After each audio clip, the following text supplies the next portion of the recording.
क्या हाल चाल है आप सभी लोगों का और कैसे हैं आप सभी लोग जरा बताइएगा। सभी मेरे प्यारे भाई बहन अच्छा तो होंगे ना। बहुत दिन बाद इस 7:30 बजे क्लास हम लेकर आए हैं, करीब 1 महीने बाद। जो 1 शॉट चल रहा था उसके चक्कर में हम आप लोगों से मुलाकात नहीं कर पा रहे थे।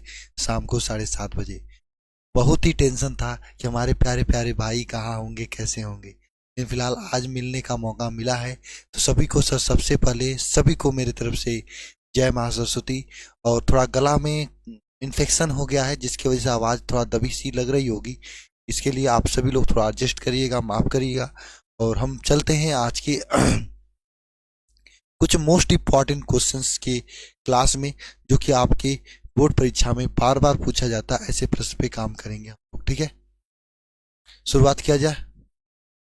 हमारे साथ जुड़े हैं काफ़ी सारे लोग, जैसे शंकर लाल प्रजापति, रितु, और सॉरी रितु नहीं, हाँ, नितिन और करण, सभी मेरे प्यारे भाई बहन और साथी। चलो चलो जी, शुरुआत करते हैं आज का क्लास। और हाँ, शुरू करने से पहले मुझे आप सभी लोगों को बताना है, उन बच्चों के लिए जो बिहार बोर्ड से हैं यानी बिहार में हैं, बिहार के बच्चों के लिए हमने एक मुलाकात का प्लान किया है। वह है आपका गया में। गया वाले बच्चे काफ़ी परेशान थे जब इससे पहले पटना गए थे हम लोग। तो सर गया कब आ रहे हो, गया कब आ रहे हो। तो फाइनली गया, उधर बीच में बुक को आप लोगों का भेजना था, लगभग सभी का बुक मैंने भेज दिया है। तो अब फ्री होके आप लोगों से मिलने हम लोग गया आ रहे हैं, टेंशन मत लेना। इसके बाद हम लोग प्रयागराज, उधर वृंदावन, प्रेम मंदिर, यहाँ बहुत सारी जगह पे प्लान है। और धीरे धीरे आपको बताते रहेंगे, पढ़ाई भी चलता रहेगा, मुलाकात का दौर भी चलता रहेगा। अभी हम जो है गया में आ रहे हैं 15 दिसंबर के दिन 1 बजे तक। वहाँ पे आप लोग आ जाइएगा, जो भी गया के आसपास के लोग हैं, जहाँ से पास में है। ठंड ज़्यादा है इसलिए मैंने 1 बजे का टाइम रखा है, ताकि आराम से दूर से भी आप लोग आइएगा, मुलाकात होगा। और कुछ आप सभी लोगों के लिए स्पेशल गिफ्ट्स होंगे, पढ़ाई लिखाई से रिलेटेड चीज़ें। उसके बाद हम लोग अपने अपने घर चलेंगे। ये हम लोगों का प्लानिंग है, ठीक है। चलो जी सरकार, शुरू करते हैं आज के क्वेश्चंस। हाँ, ये 2 नंबर भी अगर आपको आना है थोड़ा पहले से बता देना, ताकि मैं गिफ्ट उसी अनुपात में लेकर आए। इन दोनों नंबर पे किसी पे भी कॉल करके एक बार बता देना कि हम आ रहे हैं सर, और हम इतने लोग आ रहे हैं, ठीक है ना। चलो, हाँ, प्रेम मंदिर था लेकिन गया बन गया, ठीक है, चेंज हो गया थोड़ा सा। क्वेश्चन पे चलते हैं। पहला क्वेश्चन क्या है, किस सूत्र पर मोलल उन्नयन स्थिरांक केबी की गणना की जाती है। किस सूत्र द्वारा केबी की गणना की जाती है, कमेंट बॉक्स में कमेंट करके बताना। जी सरकार, बोलो एक बार, कौन सा ऐसा सूत्र है जिसे मोलल उन्नयन स्थिरांक यानी केबी की गणना की जाती है।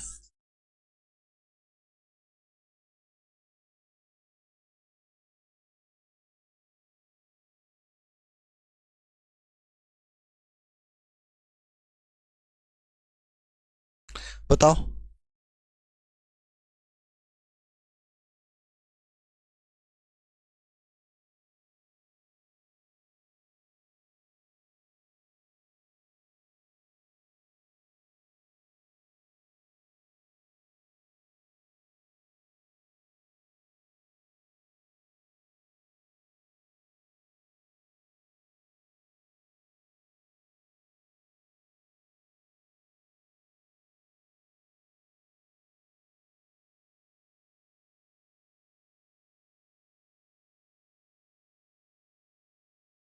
फटाफट आके बताओ सभी लोग।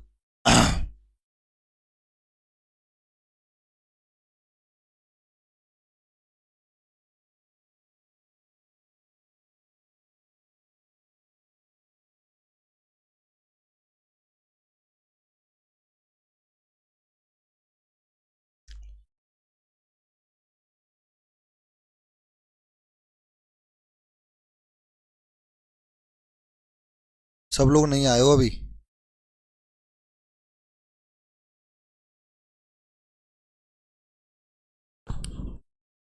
चलो, हाँ, बताओ।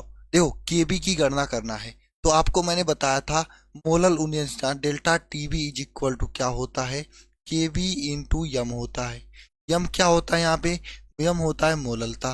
Delta TB is equal to क्या हो जाएगा, केबी इंटू यम, जो कि होता है क्या, मोललता। इसका वैल्यू स्मॉल डब्लू इंटू 1000 बटे small M into capital W होता है। यहाँ से अगर केबी का मान ज्ञात करना है, यहाँ से अगर के बी का मान ज्ञात करना है। तो क्या होगा के बी का मान? तो देखो यहाँ से के बी इज इक्वल टू क्या हो जाएगा, delta P B into small M into small W upon sorry, यहाँ पे कैपिटल डब्ल्यू होगा, capital W upon small W into 1000, ये हो जाएगा। ठीक है ना, ये हो जाएगा सूत्र आपका के बी का। तो कहाँ पे दिया है यह सूत्र? जिसमें 1000 नीचे हो, ऑप्शन नंबर ए में दिया हुआ है, तो ऑप्शन नंबर ए सही हो जाएगा। बात समझ में आया? 1 घंटे की क्लास है, ज्यादा टाइम नहीं चलेगी प्यारे भाई।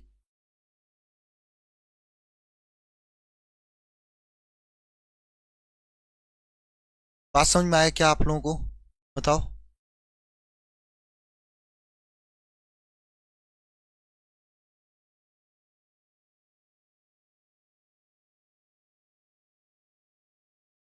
चलो क्लियर है। चलो अगला क्वेश्चन चलते हैं। और अगला क्वेश्चन ये है कि किसी इलेक्ट्रोड का इलेक्ट्रोड विभव निर्भर करता है। पूरा मिक्स क्वेश्चन लेकर आया हूँ, पूरा अनसॉल्व से क्वेश्चन बैंक से मिला के मिक्स क्वेश्चन लेकर आया हूँ। किसी इलेक्ट्रोड का इलेक्ट्रोड विभव किस पे निर्भर करता है? जी सरकार बोलो। ऑल चैप्टर का है, हाँ। किसी इलेक्ट्रोड का इलेक्ट्रोड विभव किस पर निर्भर करता है? और शेयर कर दो, सभी लोग आ जाएं। किसी इलेक्ट्रोड का इलेक्ट्रोड विभव किस पर निर्भर करता है? तो यहाँ पे धातु की प्रकृति पर, विलयन के ताप पर, विलयन की मोलरता पर, इसमें से सभी। तो यहाँ पे ऑप्शन नंबर डी सही हो जाएगा, इसमें से सभी, है ना, इसमें से सभी, ऑप्शन नंबर डी सही हो जाएगा।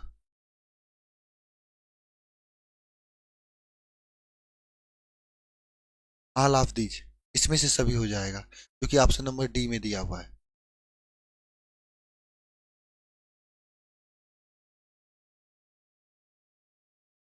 ठीक है ना, बात समझ में आ गई? ठीक है, आगे चलते हैं। अच्छा चालकत्व वाले विलयन की पदार्थ होती है। अच्छा मतलब अच्छा चालकत्व वाला कौन सा विलयन होता है, इसके करने का मतलब यह है, बताओ। हाँ मेरा तबीयत थोड़ा खराब है। अच्छा चालकत्व वाला विलयन कौन सा होता है, बोलो। अच्छा चालकत्व वाला विलयन कौन सा होता है? 4 ऑप्शन आप सभी लोगों के सामने है। कौन सा? दुर्बल विद्युत अपघट्य, प्रबल विद्युत अपघट्य तथा विद्युत अपघट्य या उत्प्रेरक। अच्छा चालकत्व वाला विलयन किसका होता है? तो आपको मैंने बताया था, जो प्रबल विद्युत अपघट्य होता है। कौन? ये प्रबल विद्युत अपघट्य जो होता है वो बहुत ही अच्छा चालकत्व वाला विलयन होता है। ये प्रबल विद्युत अपघट्य जो होता है बहुत ही अच्छा चालकत्व वाला विलयन होता है। इसकी चालकता बहुत ही ज्यादा होती है। याद आया आप लोगों को? कनेक्ट हुआ? याद आया कि नहीं आया आप लोगों को? जरा बताना एक बार कमेंट बॉक्स में कमेंट करके। आ गया होगा कि अच्छा चालकत्व वाला जो विलयन होता है वह प्रबल विद्युत अपघट्य होता है। ठीक है, अगला क्वेश्चन चलते हैं। ये रहा प्रश्न, सब्जेक्टिव प्रश्न भी है, ऑब्जेक्टिव प्रश्न है, एक मिक्स टेस्ट टाइप का प्रश्न है। मजा आएगा कनेक्शन करने में।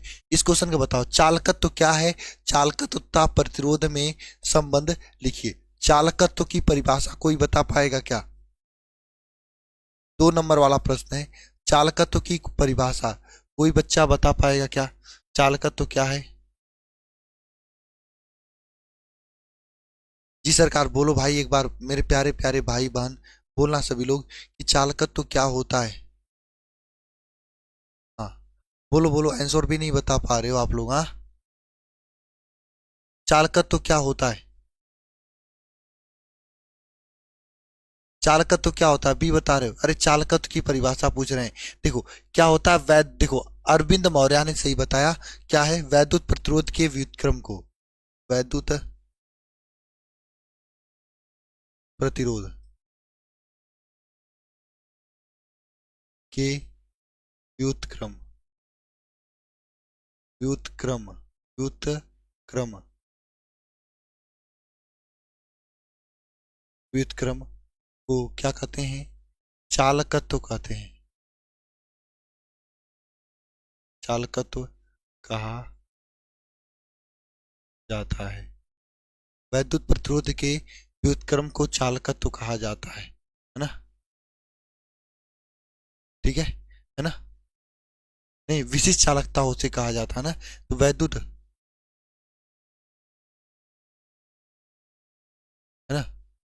प्रतिरोध के व्युत्क्रम को क्या कहा जाता है? चालकत्व कहा जाता है ना।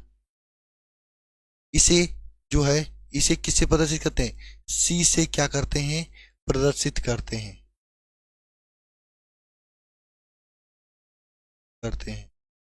चालकत्व C इज इक्वल टू क्या होता है? 1/A R, वैद्युत प्रतिरोध का व्युत्क्रम 1/R होता है। चालकत्व C इज इक्वल टू वैद्युत प्रतिरोध का व्युत्क्रम 1/R होता है। समझ में आया? चालकत्व C is equal to 1/R, यानी वैद्युत प्रतिरोध का व्युत्क्रम यही होता है ना। बात समझ में आई क्या आप लोगों को? आगे चलें? चलो जी सरकार, आगे चलते हैं, आगे चलते हैं। अगला क्वेश्चन है, फैराडे का विद्युत अपघटन संबंधित प्रथम नियम लिखिए। बहुत ही शानदार प्रश्न है।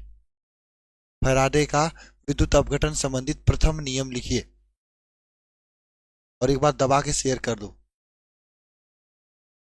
जी सरकार, एक बार दबा के शेयर कर दो ताकि सभी दोस्तों के पास ये वीडियो पहुंच जाए। फैराडे का विद्युत अपघटन संबंधित प्रथम नियम क्या होता है? बताओ, प्रथम नियम क्या होता है?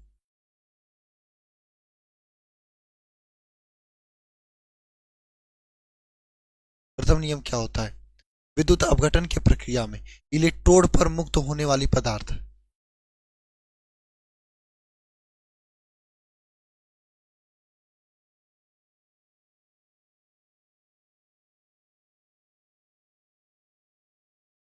प्रक्रिया में ना, इलेक्ट्रोड पर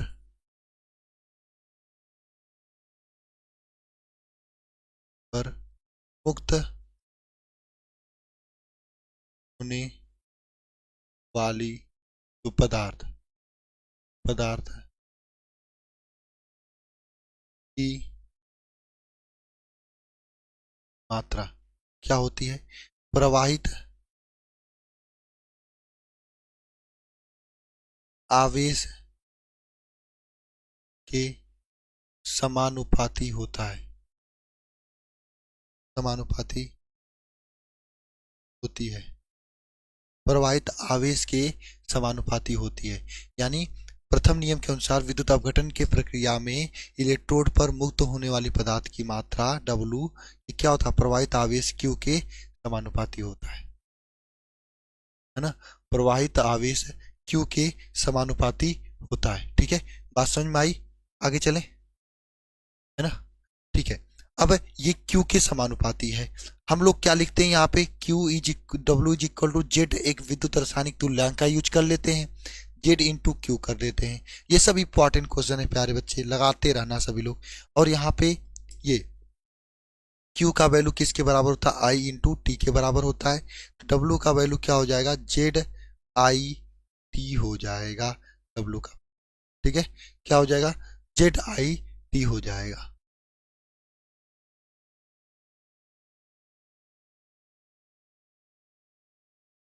ठीक है, बात समझ में आ गई सभी को?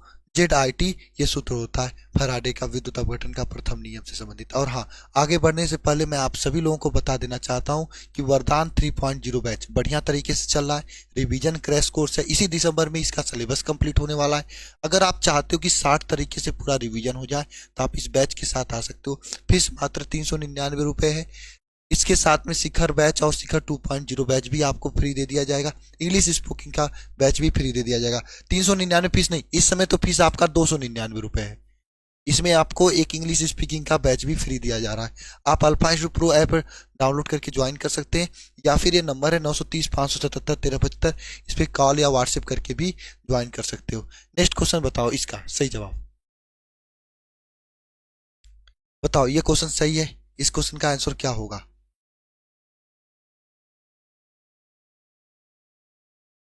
हाँ बोलो,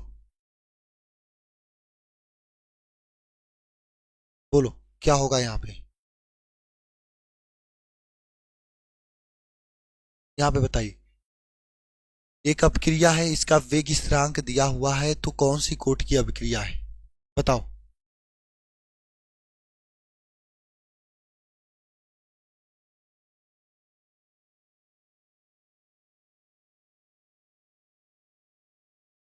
बताओ क्या होगा यहाँ पे? शून्य कोटि की कुछ लोग ए बता रहे हैं, कुछ लोग बी बता रहे हैं, एक बार सोच लो।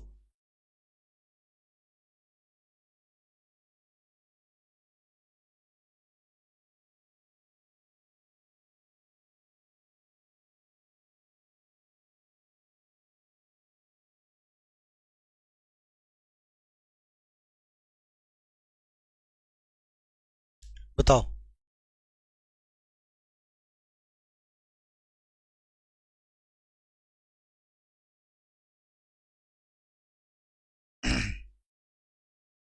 एबीसीडी करने शुरू कर दिए सब लोग। देखो, आपको पता करने का सबसे अच्छा तरीका ये होता है, ये होता है, ये जिस कोटि का अपक्रिया का मात्रक होगा उस कोटि की अपक्रिया होगी, है ना।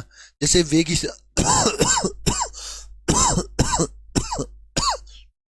जैसे आपके सामने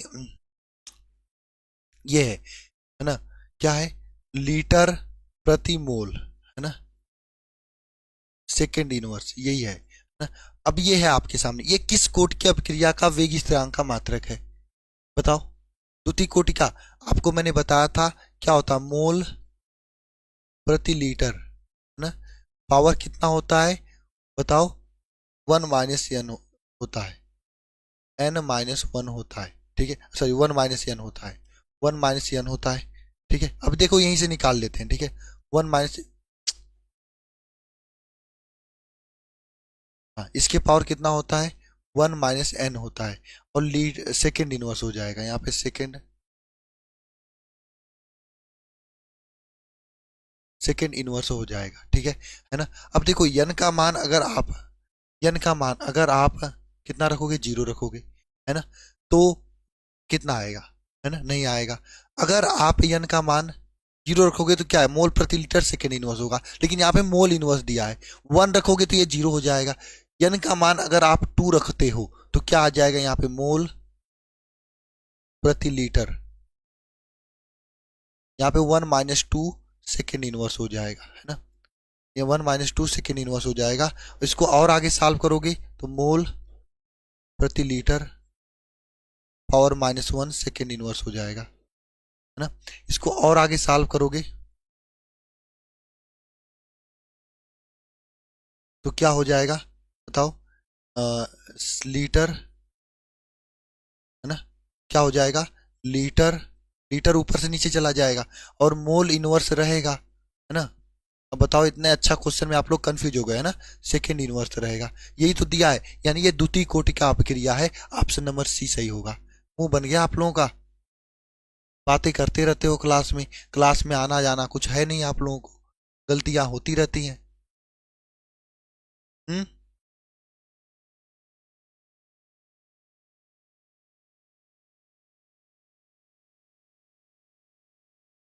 बात समझ में आ गई, बताओ। द्वितीय कोटि का तो दिमाग लगा के लगाओगे क्वेश्चन तो आसान तरीके से लग जाएगा। अब देखो ये आसान क्वेश्चन है, अब बताओ यह किस कोटि की अभिक्रिया के लिए इसका समीकरण दिया हुआ है, अब ये बता दो जरा, है ना। तो आपको दिमाग लगा के लगाना पड़ेगा, मात्रक से ही क्वेश्चन बना लिया आपने, ऐसे क्वेश्चन भी एग्जाम में आएंगे। अब हम ऐसे क्लास भी लेकर आएंगे जिसमें आपके कुछ ऑब्जेक्टिव हो, कुछ सब्जेक्टिव हो, प्रैक्टिस हो जाया करे आपका, है ना, जब तक सिलेबस कंप्लीट नहीं हो रहा है। यार ये तबीयत सही नहीं है, इसलिए दिक्कत होता है।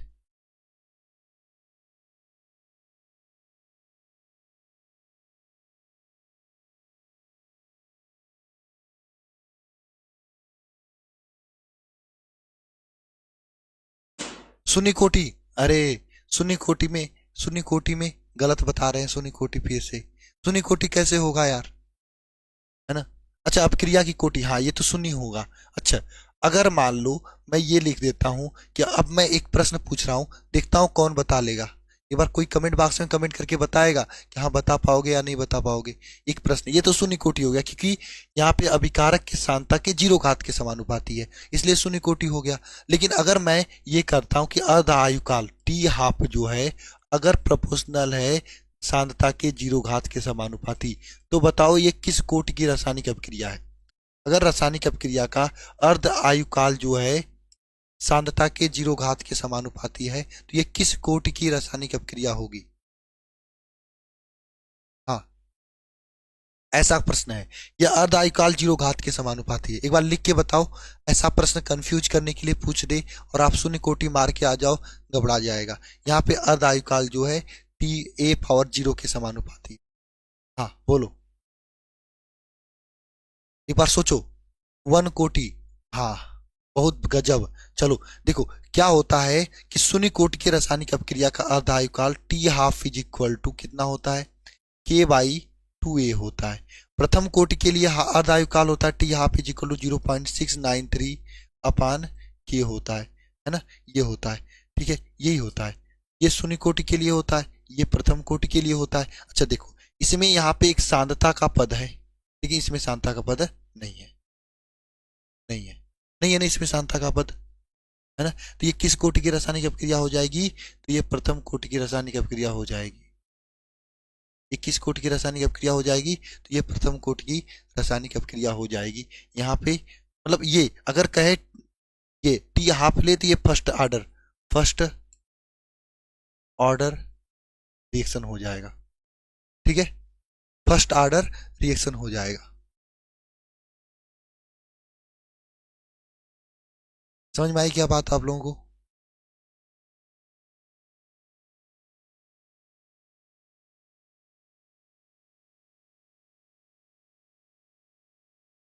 फर्स्ट ऑर्डर रिएक्शन हो जाएगा।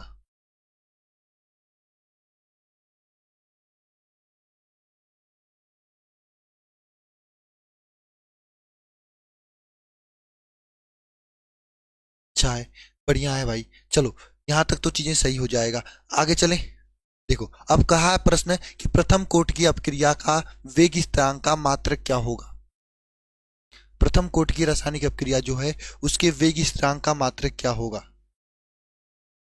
बोलो। और आज आप लोग आए ही नहीं हो, इस क्लास में आना चाहिए था आप लोगों को अच्छे से, बहुत शानदार क्लास थी। पता नहीं कहाँ घूम रहे हो आप सब लोग। शून्य कोटि के अर्ध आयुकाल गलत लिखा हूं, सही लिखा हूं भाई, यही होता है।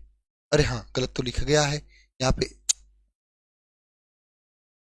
ए बाई टू के होता है। हाँ, सही है। ठीक है, मैं उल्टा दे दिया। बताओ,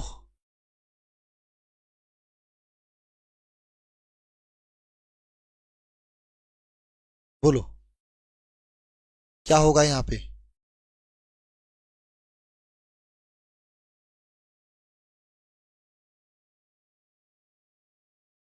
क्या होगा, सेकेंड इनवर्स, बिल्कुल।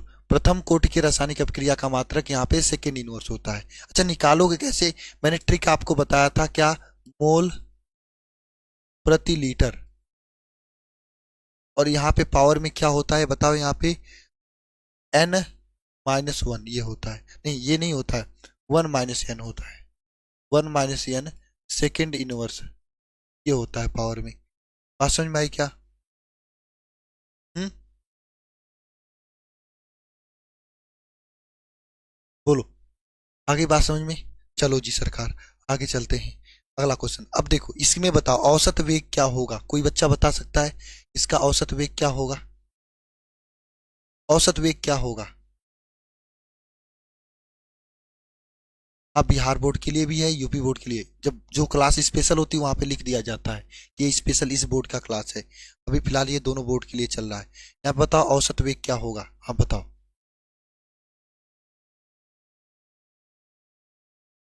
बोलो,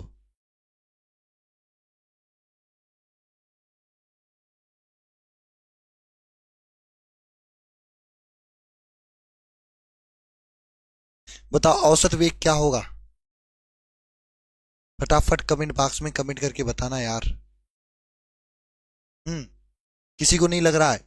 अरे यार मैं नीचे लेके बताने वाला सिस्टम बताया था ना, जैसे ये गुणांक है ना, तो 1/n1 हो जाएगा, D A upon D T हो जाएगा, माइनस इज इक्वल टू, है ना, यही हो जाएगा।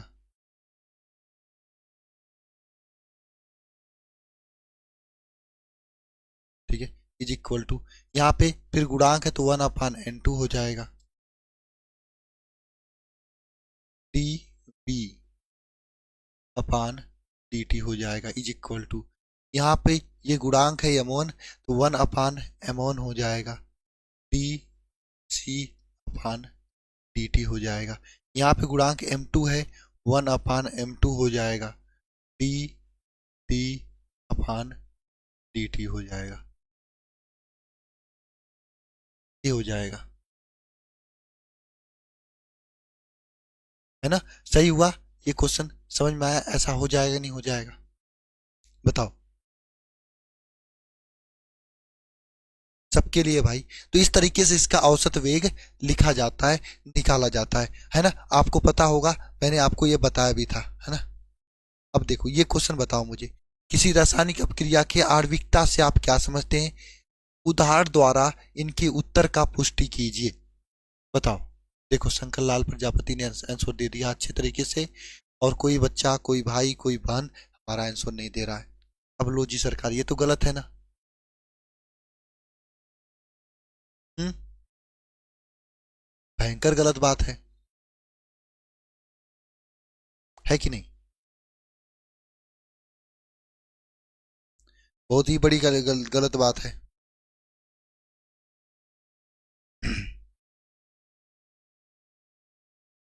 क्या होगा इसका आंसर बताओ, बोलो। रासायनिक अपक्रिया की आणविकता,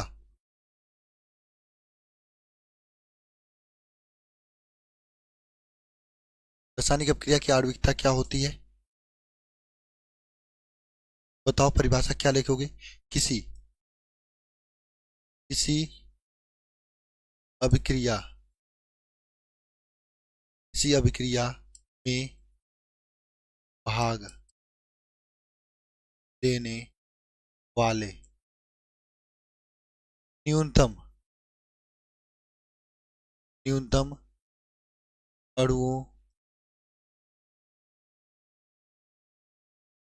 की संख्या को क्या कहते हैं हम लोग? अभिक्रिया की क्या कहते हैं? आणविकता कहते हैं।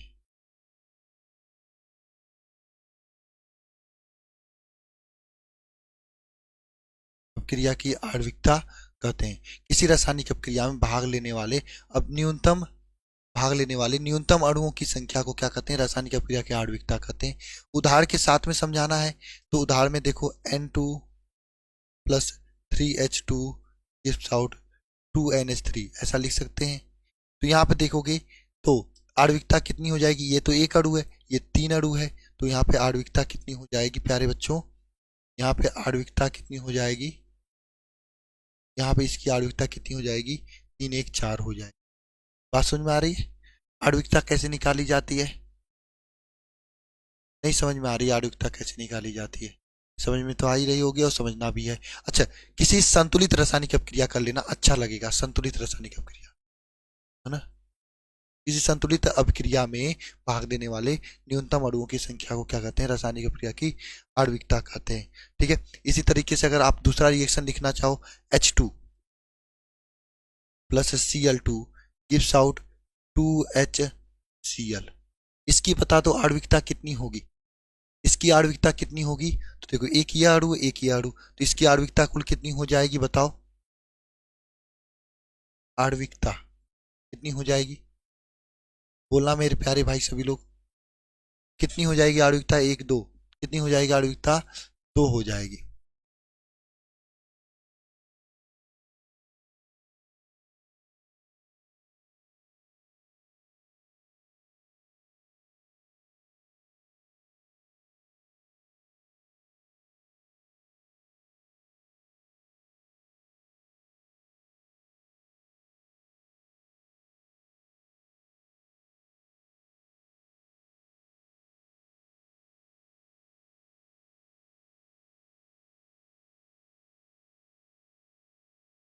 है ना।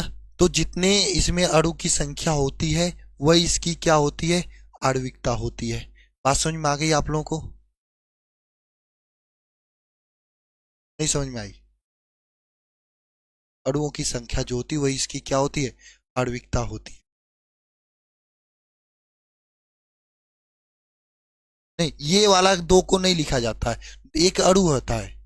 आगे वाले दो को नहीं लिया जाता, जो सामने होता है उसको लिया जाता है, इसीलिए तो मैंने ये वाला एग्जाम्पल लिखवाया है ना। इस वाले दो को नहीं लिया जाता है, ये जो है ना, ये दो है, इसको नहीं लिया जाता। क्यों नहीं लिया जाता? क्योंकि ये हाइड्रोजन अकेले कभी रह ही नहीं सकता, हमेशा हाइड्रोजन दो के रूप में रहेगा, H2 के रूप में रहेगा, है ना। ठीक है, बात समझ में आई? चलो जी सरकार, बात यहां तक क्लियर है। चलो अगला क्वेश्चन चलते हैं। ये बताओ मुझे जरा आप सभी लोग कि संक्रमण तत्वों की समान इलेक्ट्रॉनिक विन्यास क्या होती है? ये प्रश्न है। संक्रमण तत्वों का समान इलेक्ट्रॉनिक विन्यास क्या होती है ना? हाँ बोलो, बताओ। संक्रमण तत्वों का समान इलेक्ट्रॉनिक विन्यास क्या होता है? रिवीजन जरूरी है।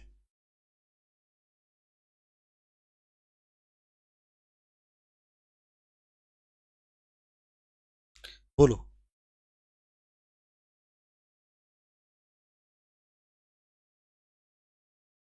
संक्रमण तत्वों का समान इलेक्ट्रॉनिक विन्यास क्या होगा, ये बता रहे हैं। बिल्कुल। क्या होता है संक्रमण तत्वों का समान इलेक्ट्रॉनिक विन्यास? यही होता है n-1 T⁻1 से 10 NS1, 2, यही होता है संक्रमण तत्वों का समान इलेक्ट्रॉनिक विन्यास। ऑप्शन नंबर ए सही हो जाएगा यहाँ पे। ऑप्शन नंबर क्या हो जाएगा? ए सही हो जाएगा।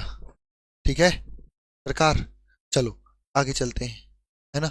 ये बता दो मुझे क्या हुआ, ये बताओ जरा, थोड़ा सा गला में प्रॉब्लम है। हाँ ये बताओ, संक्रमण तत्वों में अधिकतम ऑक्सीकरण अवस्था प्राप्त करने के लिए कौन से इलेक्ट्रॉन मुक्त होते हैं? बताओ कौन से इलेक्ट्रॉन मुक्त होते हैं? NS कक्षक से, N-1 P कक्षक से, कहां से?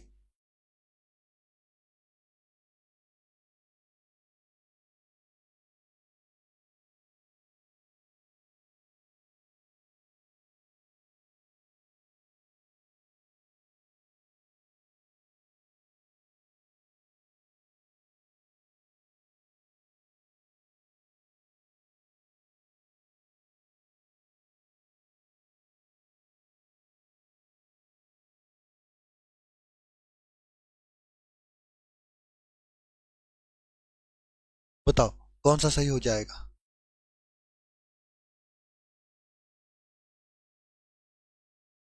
बोलो।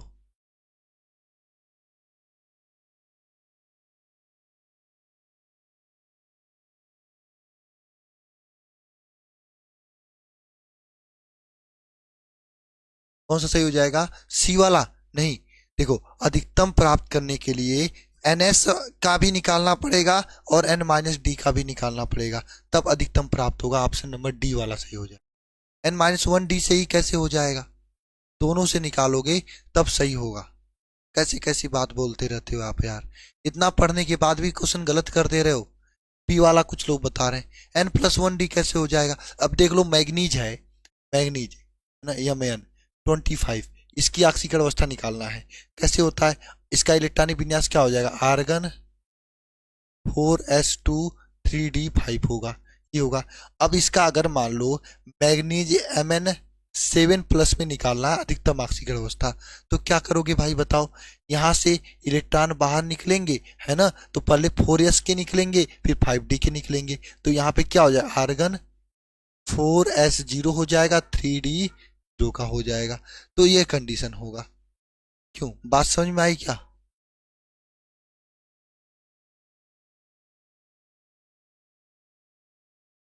क्यों, किसका किसका गलत था, किसका किसका सही था? बताओ, ऐसे पढ़ रहे हो, एग्जाम में क्वेश्चन घुमा के पूछ दिया तो मुंह बना दोगे? हाँ, एक ही को दो क्वेश्चन तो मैंने घुमा के डाला है इसमें।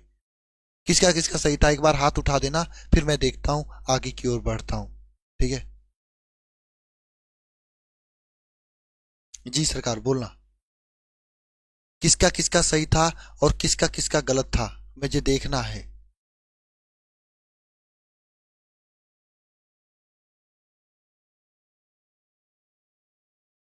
ए आर क्यों लिख रहे हैं भाई? एक बार चैप्टर पढ़ लो वंशिका जाके, 160 पढ़ा हुआ है यूट्यूब पे, आपको इलेक्ट्रॉनिक विन्यास लिखने नहीं आ रहा है यार, आर्गन। हाँ चलो जी सरकार, चलो अगला क्वेश्चन चलते हैं। ये बता दो मुझे, इसका बता दो, M2+ का चुंबकीय आघूर्ण की गणना करनी है। इसका चुंबकीय आघूर्ण कितना होगा? गलत था तो अपने कॉपी में लिख लेना, दिमाग खोल लेना, दोबारा गलत नहीं होना चाहिए मेरे प्यारे भाई और बहन। बताओ, इसका बताओ मेरे प्यारे भाई।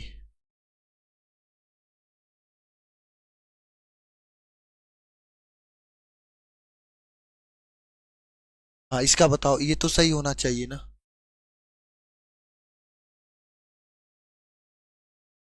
हाँ यार, पूरा एग्जामिनर एक को नंबर नहीं काटेगा, पूरा नंबर देगा। क्यों नहीं काटेगा एग्जामिनर? एग्जामिनर नहीं पढ़ा है क्या? 4.9। चलो, शिवानी वर्मा का बताया 4.9। अब उन्हीं का आधार मान के लगाते हैं। एम है, एम का पॉली इलेक्ट्रॉनिक विन्यास लिखेंगे जिसका परमाणु क्रमांक 27 है। क्या हो जाएगा? आर्गन 4s2 3d7 हो जाएगा। अब M+ का निकालना, M2+ का निकालना, तो इसका क्या हो जाएगा? आर्गन 4s03d7 हो जाएगा 2+ में। अब देखो, यहाँ पे अगर भरोगे, आप भरोगे 7 इलेक्ट्रॉन, यहाँ पे अगर आप भरोगे तो कैसे भरोगे? 1 2 3 4 5 6 7, 7 इलेक्ट्रॉन भरोगे तो 1 2 3 4 5 6 7। तो यहाँ पे अयुग्मित इलेक्ट्रॉन की संख्या कितना बची है? 3 बची है। 1 2 3 बची हुई। तो इसका चुंबकीय आघूर्ण कितना हो जाएगा? मेरे ट्रिक से बता देना, चुंबकीय आघूर्ण कितना हो जाएगा? कितना हो जाएगा चुंबकीय आघूर्ण बताओ? इसका चुंबकीय आघूर्ण कितना हो जाएगा? 3.9, 3.9 हो जाएगा, है ना। ये तो डायरेक्ट मैंने बता दिया ऐसे होगा, वरना फिर अगर आपको लगाना है तो एक सूत्र होता है चुंबकीय आघूर्ण निकालने की, n कोष्टक में n+2। हालांकि एग्जाम में आपको यही सूत्र लगा के निकालना होगा, डायरेक्ट लिखेंगे तो एग्जामिनर गलत काट देगा। पहले ये सूत्र लगा लेना, उसके बाद लगाना, ठीक है। यहाँ पे 3 कोष्टक में 3+2 ये हो जाएगा। यहाँ पे 3 × 5, रूट में 15, 15 आ जाएगा। 15 का वैल्यू 3.9 होता है ना। तो एग्जाम में आपको क्या करना है? समझदारी का यूज करना है। हाँ, ऐप वाले बच्चे 3.0 में ज्वाइन हो चुके हैं, है ना। अब आपको कैसे बैच को देखना है ना, वो मैं आपको बता दूंगा एक वीडियो बना के, कल बना दूंगा, है ना। ठीक है ना। आप लोगों को लाइव दिखने लगा होगा आपके बैच में, देख लेना जाके, नहीं तो ठीक है। तो डी यहाँ पे क्या हो जाएगा? रूट में 15 हो जाएगा, ठीक है। अब देखो, इसका मुझे जरा बताना, 15वां नंबर क्वेश्चन का। CONH3 6 और Cl2 है, इसका क्या निकालना? उपसंयोजन संख्या निकालना है। बताओ।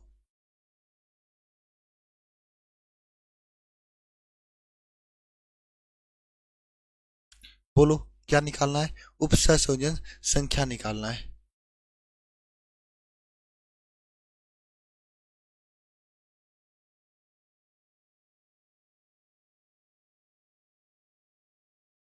क्या निकालना? उपसंयोजन संख्या निकालना।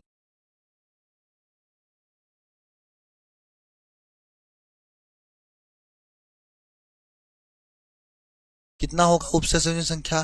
देखो यहाँ पे 6 लिखा हुआ है तो 6 हो जाएगा उपसंयोजन संख्या।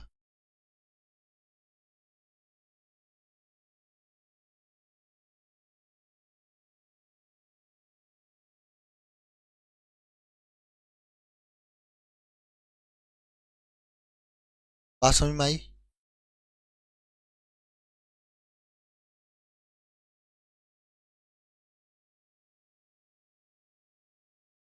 बताइए।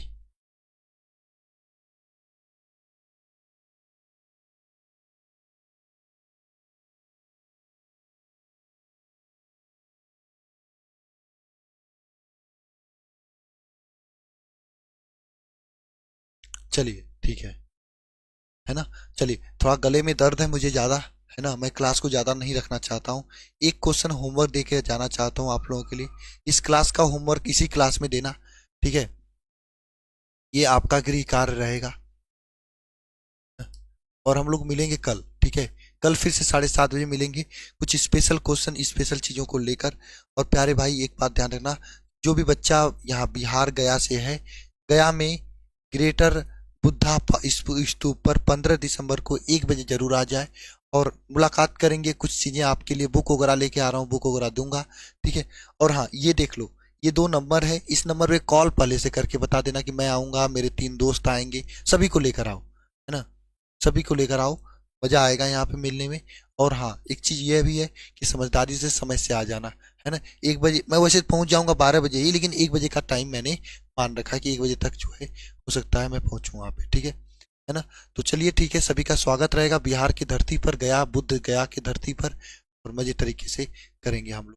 बाकी आप लोगों को पता है पटना नहीं आना, पटना तो आया था, पटना तो आया था, अब गया भी चले जाएं, गया वाले बच्चे काफी कह रहे थे, ठीक है। चलिए सरकार, क्लास को यहीं पे एंड करते हैं, और जो भी आसपास के बच्चे होंगे ट्रेन वगैरह से आ जाना, कोई दिक्कत नहीं होना चाहिए। इसके बाद प्रयागराज जाना है, ठीक है। क्यों नहीं रहेंगे, आप डाउट भेज देना सभी लोग, ठीक है। मिलते हैं अगले क्लास में, सभी को जय मां सरस्वती।